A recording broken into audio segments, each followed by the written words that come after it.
Bienvenue sur cette vidéo. Bienvenue dans votre futur, ou même dans votre meilleur futur. Aujourd'hui, je vais vous présenter une sorte de formation. Alors, bien sûr, ce ne sera pas aussi fouillé qu'une réelle formation que vous pouvez suivre soit en réel, soit en ligne, mais par où commencer quand on veut apprendre à tirer les cartes? En ce moment, je rencontre beaucoup de personnes qui s'y intéressent, qui demandent, qui n'osent pas demander. Ben là, vous êtes arrivé sur la vidéo. Vous n'avez qu'à la regarder. Ce ne sont bien sûr que des bases, mais ça va permettre de poser les choses, d'avoir une structure, par où commencer. Donc ça s'adresse plutôt aux débutants, aux personnes qui se posent des questions. Quel oracle je dois acheter? Quel tarot? Est-ce que je dois savoir le tarot de Marseille? Toutes ces petites questions, je vais aller dans l'ordre. Pourquoi tirer des cartes? Pour qui? Qu'est-ce que je choisis comme jeu? Comment je commence? Comment je me protège? Comment je pose la question? Voilà. Je vais essayer de balayer tout, donc ça va être une assez grande vidéo. Bon, pour ceux qui ne me connaissent pas, je suis David, les cartes en main. J'ai beaucoup de vidéos sur cette chaîne. Il y a des prédictions, il y a plein d'autres choses. Le but pour moi des cartes est d'aller vers notre meilleur futur, de nous guider. Et je suis plutôt spécialiste du tarot de Marseille, donc on en parlera aussi. Vous avez en description de cette vidéo tous les liens pour me contacter, pour ceux qui veulent des consultations. Il y a aussi une formation pour le tarot de Marseille très fouillée, donc avec 40 vidéos, on va dans le détail de chaque carte, ainsi de suite. Aujourd'hui, pour ceux que ça intéresse, vous êtes sur une vidéo, vous allez apprendre les bases. Alors d'abord, pour qui ça s'adresse? Eh bien, c'est là que c'est un peu extraordinaire, c'est que c'est pour tout le monde. Chaque personne qui se pose des questions sur le fonctionnement de notre vie, chacun ses croyances, c'est très important à garder à l'état d'esprit. Mais le monde n'est peut-être pas tel que l'on pense. Et nous ne sommes pas peut-être que de la matière. Nous sommes certainement de la matière plus autre chose, de la conscience, des idées, de l'âme. Chacun verra ce qu'il a envie d'y voir. Et parfois dans votre vie, vous avez peut-être constaté que vous avez reçu un signe, vous avez rêvé de quelque chose, il s'est passé tel événement qui ne correspond pas forcément à la réalité physique qu'on nous a appris à l'école. Alors pour toutes ces personnes qui se posent des questions plutôt philosophiques et qui s'interrogent sur leur chemin, les cartes, c'est une très bonne réponse.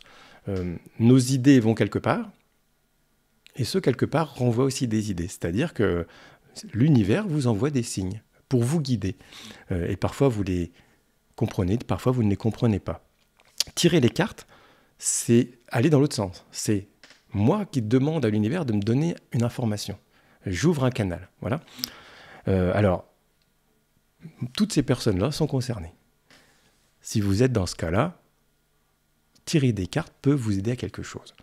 Il y a deux façons de faire aussi. Il y a je me tire des cartes pour moi-même, pour m'éclairer sur une situation, ou bien je tire des cartes pour quelqu'un d'autre pour éclairer sa situation.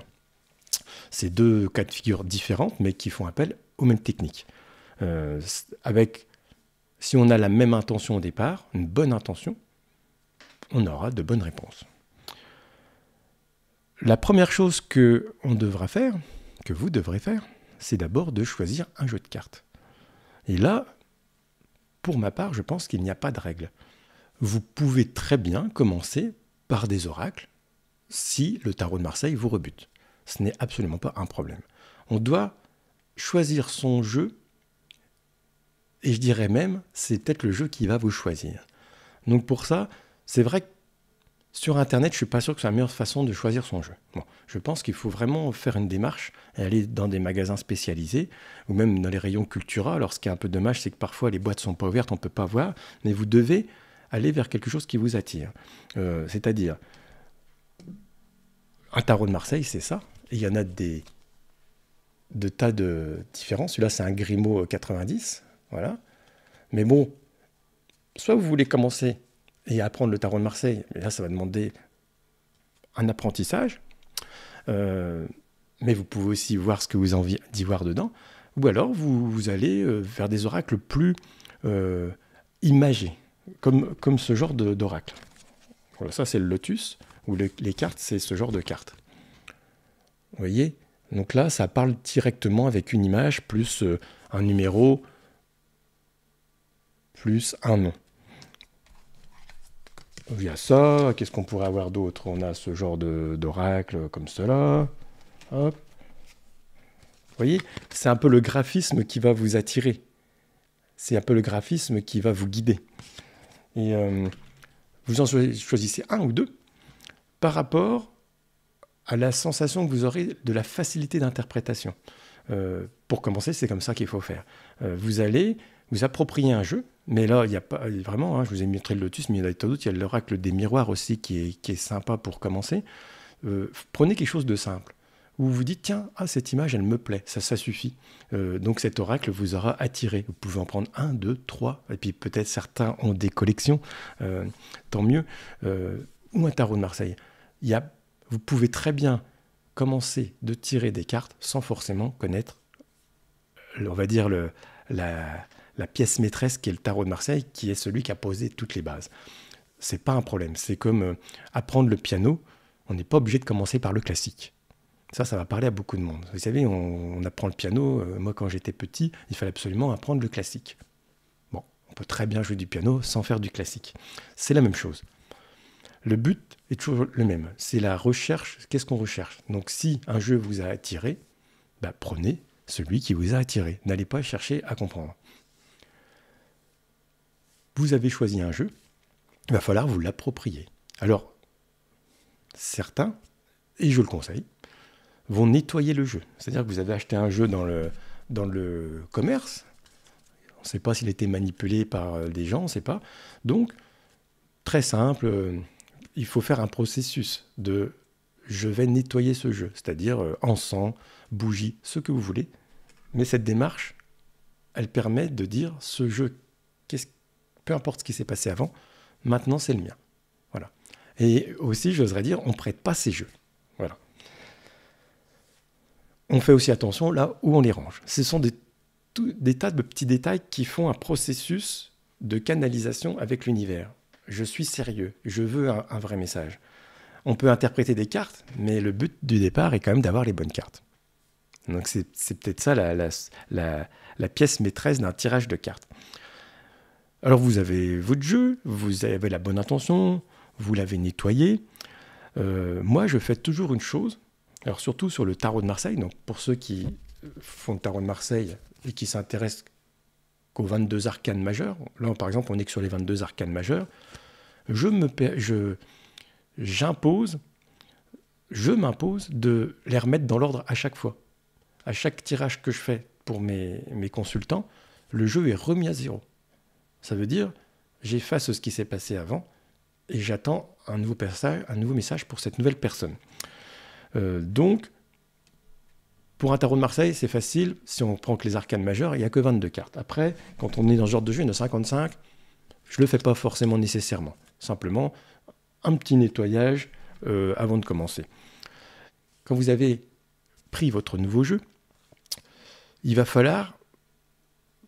Vous savez, on se regarde un peu en chien de fusil. Parfois, certains m'envoient des jeux, et ça peut rester 3 semaines sur le coin, voilà. Et puis hop, le matin, une petite carte. Franchement, je pense que commencer, se donner une petite semaine où on va se faire une petite carte du matin avec un rituel. Je tire une carte. Ça va vous apprendre à l'observer.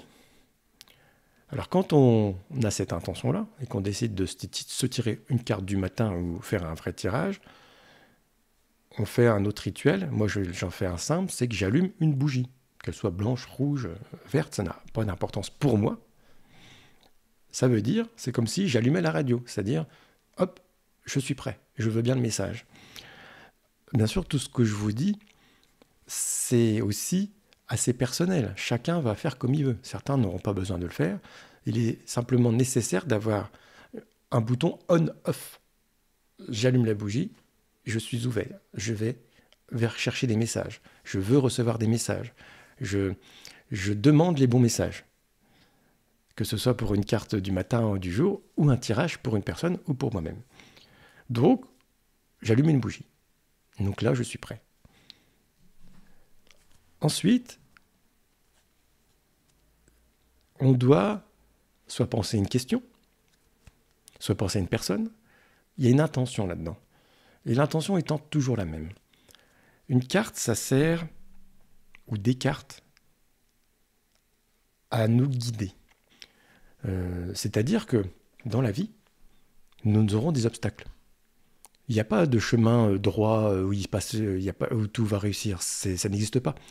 Toute la meilleure personne que vous connaissez avec les plus grandes réussites qu'elles ont eues, vous voyez peut-être la partie de l'iceberg qui est dehors, mais il y a tout ce processus qu'il a eu d'échecs, d'erreurs, et ainsi de suite. Donc, si vous êtes dans un chemin, et sachez que vous avez plusieurs chemins devant vous, vous avez plusieurs futurs, eh bien, vous pouvez éclairer les chemins. C'est-à-dire, les cartes vont vous aider à dire « Ah, bah tiens, j'ai une possibilité là ou une possibilité là ». La subtilité, c'est qu'elle ne va pas vous dire forcément « il faut prendre là ou là ». Elle va dire « si tu prends là, il y aura tel obstacle ou telle réussite ou telle personne qui va te faire avancer. Si tu prends là, il y aura peut-être plus d'obstacles, mais la réussite sera plus grande ». C'est là que c'est subtil. Ça nous implique à nous d'aller faire ce chemin que les cartes vont nous montrer. On va éclairer la situation. Peut-être avec des choses positives et peut-être avec des choses négatives. Admettons que nous soyons dans une randonnée et nous prenons nos sacs à dos et nous savons que nous avons 25 km à faire. On connaît à peu près la destination, on sait où c'est qu'on veut aller. Et on est renseigné de rien, on fonce tête baissée. Et qu'est-ce qui se passe au bout de 10 km? Un énorme fossé s'était creusé. Et là, nous voilà comme des bêtes. Qu'est-ce qu'on fait? Il y en a qui vont dire, bah, David, c'est compliqué, on va faire demi-tour. D'autres qui vont peut-être se tenter à dire, non, je veux traverser ou faire le tour, ainsi de suite. Bon. Et puis, oui, mais j'ai pas assez de matériel, j'ai pas assez... Bon. Du coup, on risque de faire demi-tour. La même randonnée de 25 km, avec toujours ce trou à 10 km, quelqu'un vous dit, attention, avant de partir, il y a un énorme trou à 10 km. Donc, on a tiré des cartes, on a vu un gros obstacle. Deux cas de figure. Vous allez dire, oh là, trop compliqué pour moi, j'y vais pas. Donc, vous allez malheureusement pas aller à votre destination. Et bien, les cartes vous disent pas de pas y aller, elles vous disent, il y a un obstacle. Donc, j'y vais, mais je vais prendre plus de matériel, peut-être pour traverser, je sais pas, un alpinisme. Peut-être pour faire un détour, je prends plus à boire, plus à manger. Je cherche un autre chemin pour contourner. Peut-être il y avait moyen de faire un pont, je ne sais pas. Mais on connaît l'obstacle, on sait qu'il y a l'obstacle. Donc on va s'armer contre l'obstacle. On dit toujours un homme averti en vaut deux. Donc je suppose qu'une femme avertie en vaut deux aussi. Voilà à quoi servent les cartes. À vous poser votre problème et à vous mettre au centre du problème. Et pas forcément de fuir devant la difficulté. C'est dans le sens des guidances que je fais. Donc vous voyez, vous avez allumé votre bougie, vous avez posé votre question, vous avez votre intention. Donc l'intention, vous voyez, c'est tiens, je vais faire une randonnée cet après-midi, est-ce que ça va bien se passer? C'est j'ai rencontré cette nouvelle personne, est-ce que ça va bien se passer? Ou voilà, on peut éclairer la situation. On va voir après comment on pose nos questions. Je vous donne pour l'instant une façon globale de s'approprier un jeu. Nous en sommes qu'au début, nous venons d'acheter notre jeu de cartes et on se l'approprie. Donc tous les matins, on se fait une petite guidance avec une idée derrière la tête et voir si ça peut correspondre à une situation. Si vous avez un ou une amie qui peut servir de cobaye, avec qui vous êtes en confiance et qui vous pose peut-être, qui peut vous challenger là-dessus, n'hésitez pas à vous envoyer des messages et à vous faire des tirages. C'est très vertueux parce que ça va peut-être ouvrir des trucs. Ça peut dire, ah ben tiens, vous allez voir si vous êtes connecté ou pas. On s'est approprié le jeu, maintenant on va se structurer pour faire un tirage. Donc, comment allons-nous faire un vrai tirage? On a notre jeu, il est dans l'ordre suivant le nombre de cartes que vous avez. On allume une bougie et je vais me faire un tirage. Je vais faire soit un tirage pour moi, soit pour une personne. Ça ne change absolument rien. Il va falloir donc déjà, je pense personnellement qu'il est plus simple d'avoir des questions. Vous pouvez faire un tirage général. Il va falloir justement choisir tout de suite. Est-ce que je fais un tirage général? Ce sont les plus difficiles. Ou est-ce que je pose une question? On va faire déjà le premier cas de figure. Je fais un tirage général. Alors quand on fait un tirage général, il va falloir qu'on s'impose du coup un ordre de cartes. Si on fait un tirage général, il va falloir savoir à peu près où on va quand même. Donc moi je laisse libre à chacun de faire. Je fais toujours un tirage en croix, c'est-à-dire je mets la carte numéro 1 et c'est la situation actuelle. Comment est cette personne en ce moment? La carte numéro 2, c'est celle qui est en face. Et c'est les éléments qui peuvent soit nous faire avancer, les éléments ou les personnes, soit nous empêcher. C'est pas forcément négatif. Beaucoup mettent cette carte-là négative. Moi, je la mets dans les deux sens. Qu'est-ce qui peut me propulser? Qu'est-ce qui peut m'empêcher? Carte numéro 3, celle qui va être en haut, c'est en gros comment on en est arrivé là. Et la carte numéro 4, la dernière, répond à la question. C'est la situation future. Répond à la question. Beaucoup rajoutent une carte au milieu. Vous avez le droit. Mais à partir du moment où j'ai décidé que la carte numéro 4 réponde à ma question, je ne vois pas pourquoi j'en rajouterais une au milieu. Parce que la carte du milieu est finalement encore une réponse à la question en général. Mais vous pouvez très bien faire autrement.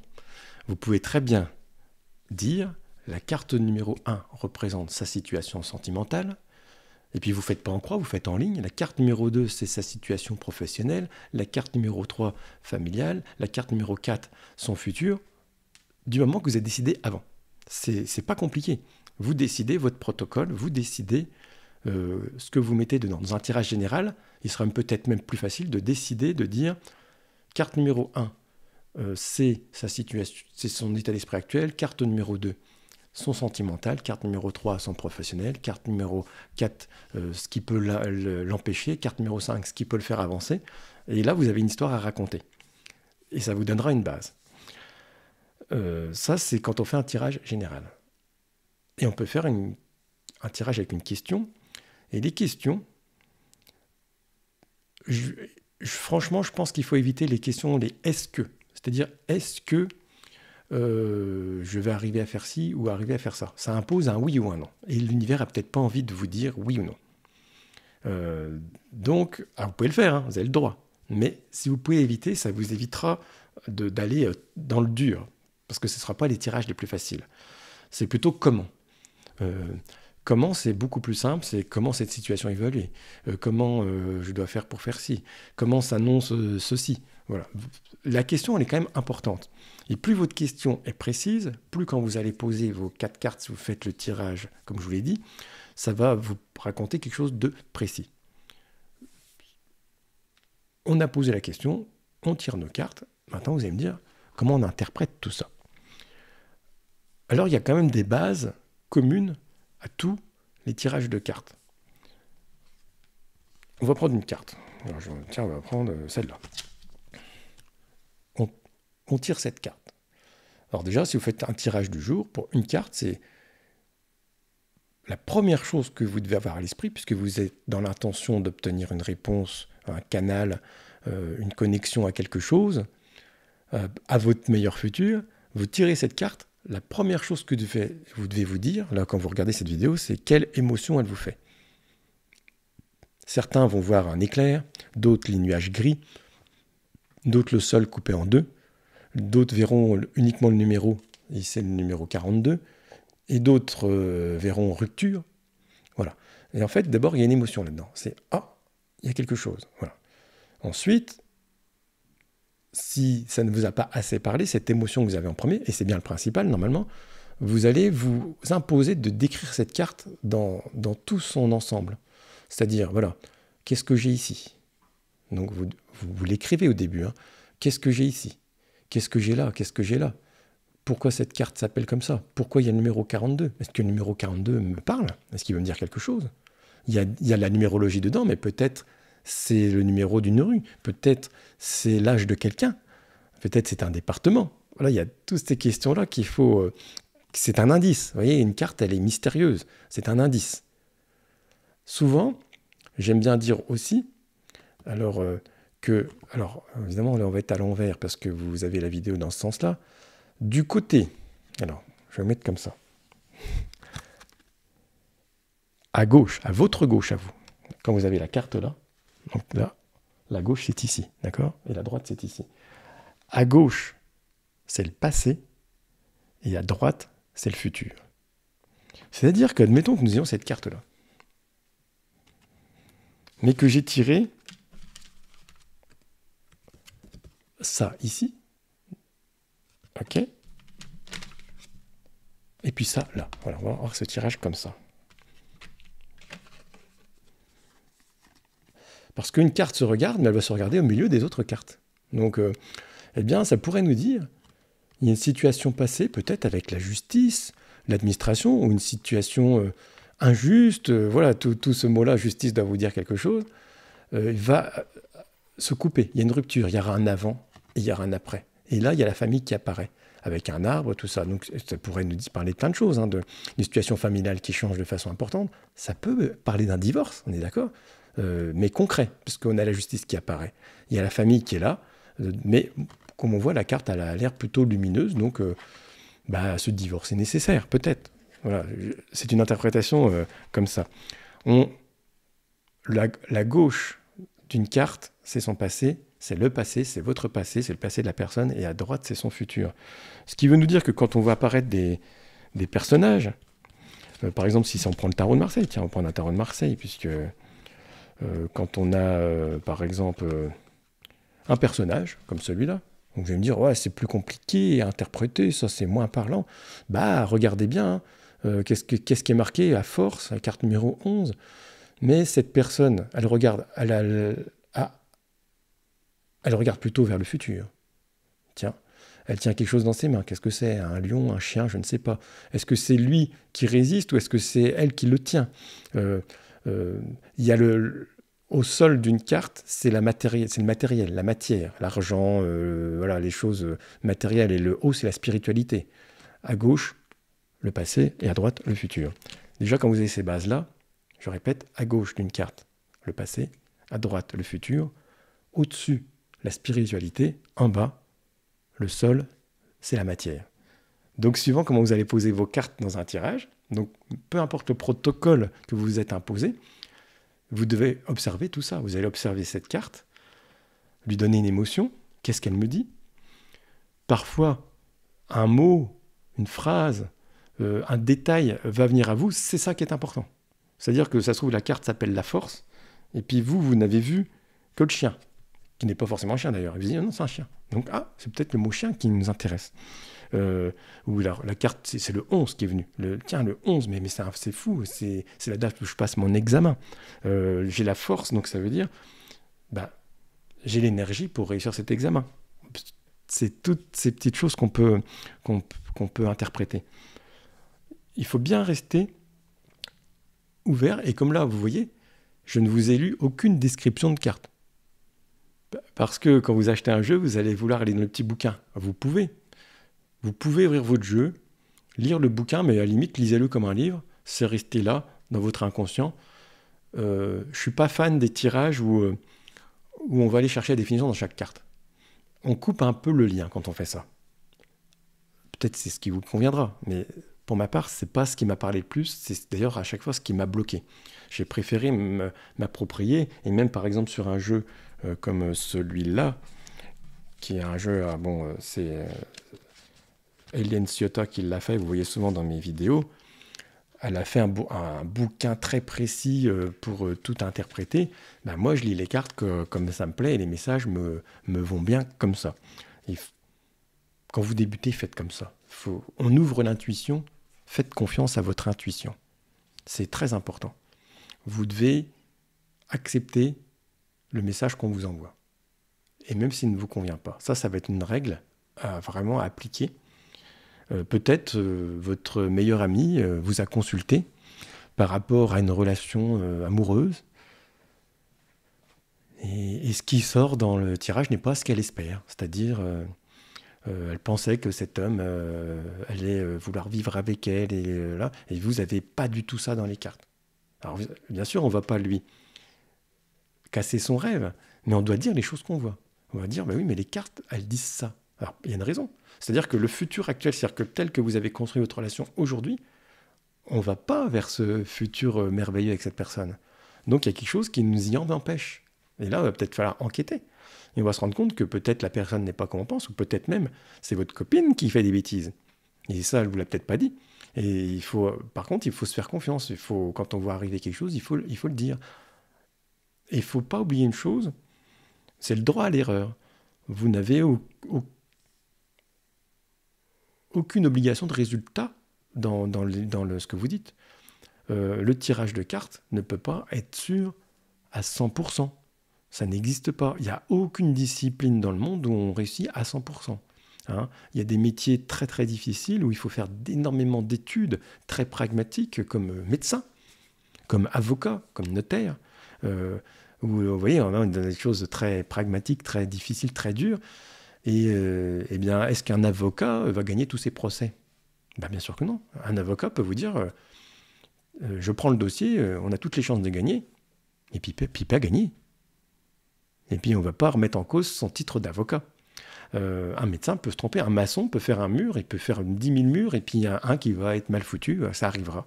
Ben vous devez vous accorder, c'est impératif, le risque et le droit que vous allez vous tromper. Et d'ailleurs, quand on admet ce risque, c'est pas dire je vais me tromper, c'est ça peut arriver, ben ça n'arrivera beaucoup moins déjà. Et puis pas chercher à se justifier quand on s'est trompé, justement. On peut se tromper. Voilà, moi, vous avez la chaîne vidéo, la chaîne Les Cartes en Main, il y a 420 vidéos dessus, là, je crois. Ben, il y a des erreurs. Voilà. Alors, qu'est-ce qui s'est passé? Soit j'ai pas eu le bon message, parce que j'étais pas en forme, soit je l'ai mal interprété, soit l'énergie du moment a changé par un élément qui n'a rien à voir avec moi. Voilà. Et donc, je me suis trompé. Voilà. C'est même important dans la vie, dans tout ce que vous entreprenez, ce qui vous a empêché peut-être de tirer des cartes avant cette vidéo, c'est la peur de vous tromper. Mais n'ayez pas cette peur, elle arrivera. Vous tromperez. Et c'est au fur et à mesure des erreurs qu'on va comprendre pourquoi on les a faites. C'est justement, si vous avez un ami ou une amie et que vous faites quelque chose et vous voyez ça, et puis la personne étant très sincère vous dit ben non, là tu t'es complètement trompé, il va falloir comprendre pourquoi. Alors, attention avec le tirage de cartes parce que il peut y avoir un petit décalage dans le temps. C'est-à-dire que ce que vous tirez là ne correspond pas à la situation de tout de suite. Elle peut correspondre à une situation légèrement future. Et parce que quand j'ai débuté, ça m'était arrivé où j'avais quelque chose et la personne me dit « Mais non, David, c'est complètement faux ce que tu dis, c'est pas du tout ça. » Et 10 jours après, coup de téléphone, ouais, c'est incroyable, puisqu'en fait, ton tirage ne correspondait pas à la situation actuelle, mais à la situation du moment, mais celle de maintenant, il s'est passé ça. Donc, restez dans la confiance. Restez dans la confiance. Donc, on est prêt à accepter l'erreur, mais il faut toujours penser que ce que vous voyez là peut survenir plus tard. C'est un peu le principe des tirages de cartes. Donc, gardez toujours de la distance sur les événements.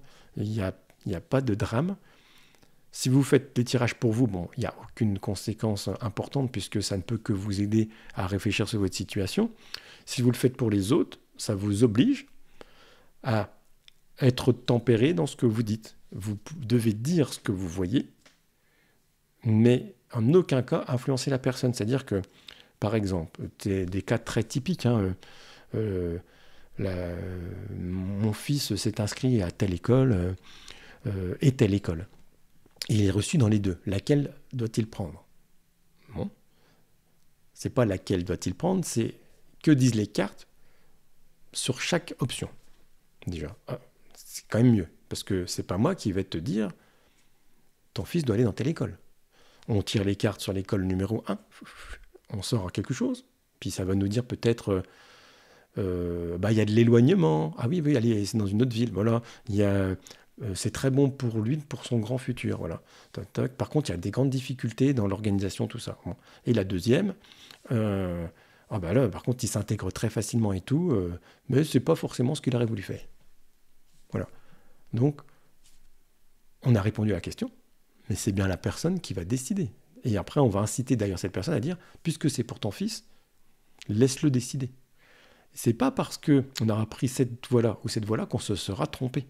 Les deux voies sont différentes, mais cette personne, ça ne changera pas forcément sa grande destination. Il faut oublier l'idée qu'on va influencer les gens. Si vous tombez sur des gens qui veulent être influencés, il faut même reculer, hein, il ne faut pas faire. Il faut laisser. Avoir conscience, vous posez votre cadre, hein, quand vous tirez les cartes. Il faut bien expliquer aux gens que c'est vous qui allez faire le tirage, pas lui. Que la réponse n'est peut-être pas celle attendue. Et bien sûr, il y a des gens qui oseront vous demander allez, donne-moi des bonnes nouvelles. Bah là, c'est fini, hein, le tirage est terminé. Maintenant, tu ne m'as pas laissé la voie ouverte. C'est pas forcément comme ça que ça va se passer. Donc, on a tiré des cartes, on a une sorte de protocole, on commence à savoir poser des questions. On n'influence pas les personnes, ni nous-mêmes, et le but, toujours, c'est d'aller vers ce qu'il y a de meilleur ou de faciliter la voie de notre chemin. Qu'est-ce que vous devez faire avec tout ça? Il va falloir s'entraîner.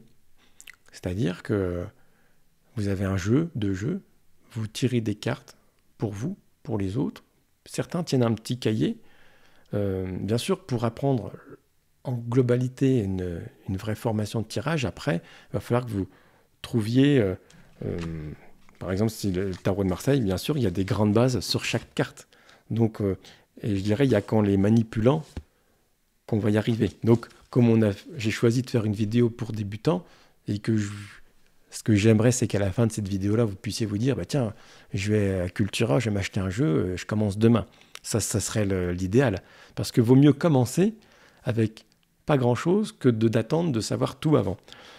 Après, évidemment, au fur et à mesure que vous allez vous entraîner, vous allez vouloir creuser. C'est-à-dire que tout à l'heure, on a tiré des cartes. Donc, on a eu, par exemple, celle-ci.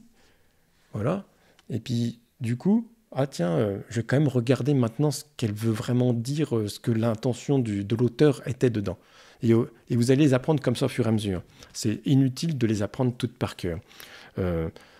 Donc, comme vous le savez, hein, j'ai créé une formation de tarot de Marseille en ligne. Vous pouvez consulter quand vous voulez. Alors, elle est payante, hein, oui. Et donc, en fait, il y a 40 vidéos, il y a les protocoles, il y a tout ça. Et il y a aussi, bien sûr, la signification de chaque carte de tarot de Marseille, qu'elle soit à l'endroit ou à l'envers. Petite parenthèse là-dessus, si vous tirez des oracles, bien souvent, ils seront toujours dans un seul sens. Ils seront à l'endroit. Et si vous tirez un tarot de Marseille, suivant chacun son tirage, il y en a qui les tireront toujours à l'endroit, et puis d'autres qui vont accepter de les mettre à l'endroit ou à l'envers. Il suffit, quand on les bat, de faire comme ça et de tourner comme ça. Voilà. Ou alors de les mélanger, vous savez, vous mettez tout par terre et puis vous mélangez. Et en fait, une carte à l'endroit a une signification. Par exemple, on tire le battleur à l'endroit. Ça veut dire, bah tiens, c'est la carte numéro 1, on commence quelque chose. Vous voyez, il y a une table qui commence et qui ne finit pas, donc il y a un potentiel. Carte numéro 1, donc début de quelque chose, il y a plein d'outils sur la table, on peut la décrire, on peut s'en sortir. Moi je dirais, on est dans le début de quelque chose avec un potentiel et on commence quelque chose. Bah tiens, c'est marrant, on commence à apprendre à tirer les cartes. C'est ça, on la tire à l'endroit. Et si on la tire à l'envers, et puis ça peut être ça dans un projet, ou même dans une relation. Tiens, nos débuts d'une relation. Donc il y a un potentiel, il se passe quelque chose. Et on la tire à l'envers. Ben, ça veut dire qu'on est mal parti. Le démarrage a été difficile, le démarrage n'est pas bon. Ça veut dire, quand on tire une carte à l'envers, notre but c'est de la retourner. C'est-à-dire qu'elle nous demande une action. Mettons déjà cette carte à l'endroit. Ça ne veut pas dire j'ai tout faux, ça ne veut pas dire je ne suis pas capable. Ça veut dire qu'est-ce qui me manque pour remettre la situation à l'endroit. Qu'est-ce que j'ai pas bien commencé? Je reprends mon projet à zéro, j'ai mal démarré. Ah, il me manquait telle formation. Ah, il me manquait telle connaissance. Et je recommence. Je la remets à l'endroit. Ou j'ai mal démarré ma relation avec cette personne. On reprend à zéro. On n'est pas parti sur de bonnes bases. On ne s'est pas dit les bonnes choses au départ. On reprend, on va remettre la carte à l'endroit, suivant notre intention. Ou alors on fuit. Mais le mieux, la carte étant à l'envers, le but étant de dire je la retourne, de façon à me réapproprier le bon chemin. Donc vous verrez après aussi que vous allez, finalement, c'est en forgeant qu'on devient forgeron. Hein, on ne fait pas un marathon en décidant de faire un marathon, on fait un marathon, on fait un programme d'entraînement, on s'y entraîne, et puis plus on va avancer, plus on va se dire, ah bah, c'est du boulot, mais il faut y aller. Donc le tirage de cartes, c'est un peu pareil, vous devez vous approprier les cartes, les manipuler, commencer à comprendre ce que ça veut dire. Si vous tirez les cartes par vous-même et que certaines cartes sont récurrentes, bah, ça va vous obliger à aller quand même regarder finalement la définition et ça va rentrer tout seul. Comme je vous disais dans la formation totale que j'ai faite à Tarot de Marseille, après j'ai fait simple, hein, c'est aussi simple que ça, c'est-à-dire qu'il y a des bouquins complets, mais moi ça tient en 2 pages. Hein. En 2 pages, on a toutes les significations symboliques des cartes du Tarot de Marseille. Et du coup, c'est un petit pense-bête. On peut très bien tirer un tarot de Marseille, avoir ça sous le nez et se dire tiens, cette carte veut dire ça. Bon, je vous donne un exemple, hein. Mais je suis obligé de prendre les lunettes pour ça. Par exemple, vous savez, on a tiré la force tout à l'heure. Qu'est-ce qu'on va prendre? On va prendre celle-là au hasard. Tiens, on va prendre celle-là. On a le jugement. On a tiré la carte numéro 20, le jugement. Alors, vous faites votre description, là. Vous faites un petit exercice. Hein. Qu'est-ce que vous voyez? Carte numéro 20, qui s'appelle le jugement. On voit quoi? On voit un petit ange qui envoie un message à d'autres avec une trompette. Il y a d'autres personnes en dessous. Donc, on va dire qu'il y a quelqu'un qui annonce quelque chose à quelqu'un. Et après, dans ces cartes, la symbolisation, ça nous parle de reconnaissance. Il y a quelque chose qui se libère. Il y a des rencontres. Bah oui, c'est la carte du contact, de la publicité, du succès. Ah oui, le jugement, c'est j'annonce que j'ai gagné, j'annonce quelque chose, j'ai eu un diplôme. On s'adresse aux autres. C'est la socialisation, voilà. On se doute bien que cette personne-là n'est pas seule. Quand elle est à l'endroit, et quand elle est à l'envers, qu'est-ce qu'elle nous dit? C'est qu'il y a une personne qui nous éloigne de notre but. Il y a une mauvaise personne. La reconnaissance qu'on voulait avoir n'est pas là. Elle est retardée. Ça peut parler aussi d'un procès perdu. Bah oui, jugement à l'envers peut parler d'un procès perdu. Ça veut dire que aussi notre entourage, vous voyez, tout est à l'envers, n'est pas le bon entourage. Notre environnement n'est pas le bon. Ce qui veut dire, hop, il faut que je retourne la carte. Donc, vous voyez, c'est passionnant. C'est passionnant de s'intéresser à ça. Vous avez fait votre tirage et à l'autre personne, du coup, à la fin, il faut fermer tout ça. C'est-à-dire qu'il va falloir, on a mis le bouton on avant de commencer, il va falloir mettre le bouton off à la fin. Plusieurs façons de faire. Donc, de mon ancrage personnel, moi, je n'ai qu'à éteindre la bougie et à ranger le jeu. Voilà, je range le jeu de tarot. Généralement, moi, il n'est jamais tête comme ça, il est tête fermée. Tous mes jeux, après, sont tête inversée et pas les uns sur les autres. Je ne mélange pas les énergies. Donc, les jeux se posent. Je les mets à l'envers, c'est-à-dire tête baissée. C'est-à-dire qu'on ne voit que cette face. Et ça est au sol. Et certaines d'entre vous éprouveront le besoin de faire des nettoyages. Faites comme vous voulez, vous avez raison, vous avez le droit. C'est suivant votre façon de faire. Peut-être aussi un tirage difficile sur une personne avec des énergies que vous avez trouvées compliquées. Et bien là, vous pouvez faire une visualisation toute simple. Vous voyez, donc vous êtes les pieds au sol, vous avez... vous imaginez ce canal, vous savez, d'en haut, qui est venu vous traverser. Eh bien, vous imaginez simplement que toute cette énergie qui est arrivée, vous allez le décharger dans le sol et vous allez vous dire, hop, je l'envoie dans le sol. Voilà. Et vous ouvrez la fenêtre. Ça m'arrive parfois, après 2-3 tirages, d'ouvrir la fenêtre pour faire partir les idées. Voilà. Je ne vais pas parler d'autre chose, mais les idées de l'autre personne avec qui on était en relation tirage. Voilà. Je vais vous laisser commenter cette vidéo pour voir à peu près qui ça intéresse. Marquez, je suis débutant, mettez ce que vous voulez. Ou quelle est la première question que vous allez faire? Qu'est-ce que vous avez choisi comme oracle? Ça m'intéresse dans les oracles que vous avez déjà chez vous. Mettez-moi à la liste. D'ailleurs, je ferai peut-être une vidéo sur les oracles pour débutants. Mettez-moi aussi si ça vous intéresse. Si vous n'étiez pas abonné à la chaîne, c'est le moment de le faire. Bien sûr, Il y a toujours ma formation pour le tarot de Marseille il y a une promotion pour ceux qui veulent faire et qui sont passés par cette vidéo-là. C'est pour aller beaucoup plus loin. Alors, on est vraiment là dans le professionnalisme. C'est-à-dire qu'à la fin, il y a un diplôme, hein, et on pourrait carrément s'installer tireur de cartes, hein, mais il n'y a pas besoin de diplôme pour ça, vous allez me dire. Voilà, chacun fait comme il veut.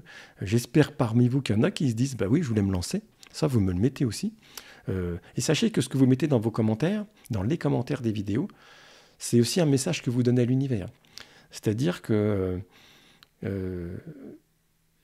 c'est s'assumer, c'est garder le canal ouvert. Si quelqu'un avait l'intention et est tombé sur cette vidéo et dire, oh, je voulais me lancer dans le tirage de cartes, et qu'en plus il le met sur le commentaire, je vais me lancer, ça va donner de la force à son idée.